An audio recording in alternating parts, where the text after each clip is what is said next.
Last week, deadly tornadoes impacted North Dakota. It's not the first time severe weather has claimed lives in the state.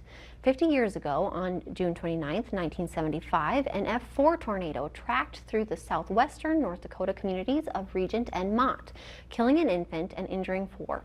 Meteorologist Jacob Morse begins a series of reports looking back at that tornado. From this butte south of Regent, you could see the weather rolling in for miles.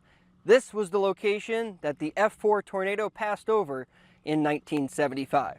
Such a view. North Dakota weather has always fascinated Dennis Guion. You know, as a farmer, you're so dependent on the weather. Growing up in Regent, he often went to the top of this butte just south of town to watch the sky. We used to go out there all the time. One storm he'll never forget rolled through his hometown on June 29, 1975.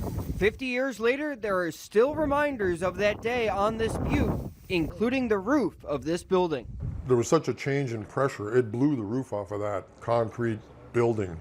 That long track tornado had peak winds of more than 200 miles per hour. Yeah, that was the big one. Like everyone who lived in the area back then, Dennis remembers the details of that day. A cousin had just gotten married and Dennis was with family at their farm.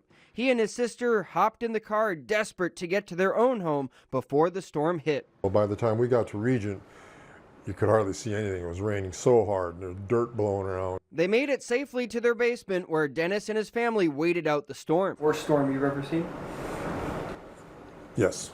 While the worst of the storm and the tornado itself passed just to the south of Regent, many farms surrounding this community were impacted. Regent was very fortunate. You didn't have to go far to find damage. You also didn't have to go far to find the helpers. Dennis recalls everyone in the area helping clean up after the storm. People were out there walking around and picking stuff up. Blank checks from one of the farms out here was, found 50 miles away. You hear stories like that. So it was intense. And while the storm forever impacted him, it also intensified Dennis's love for weather and his respect for Mother Nature.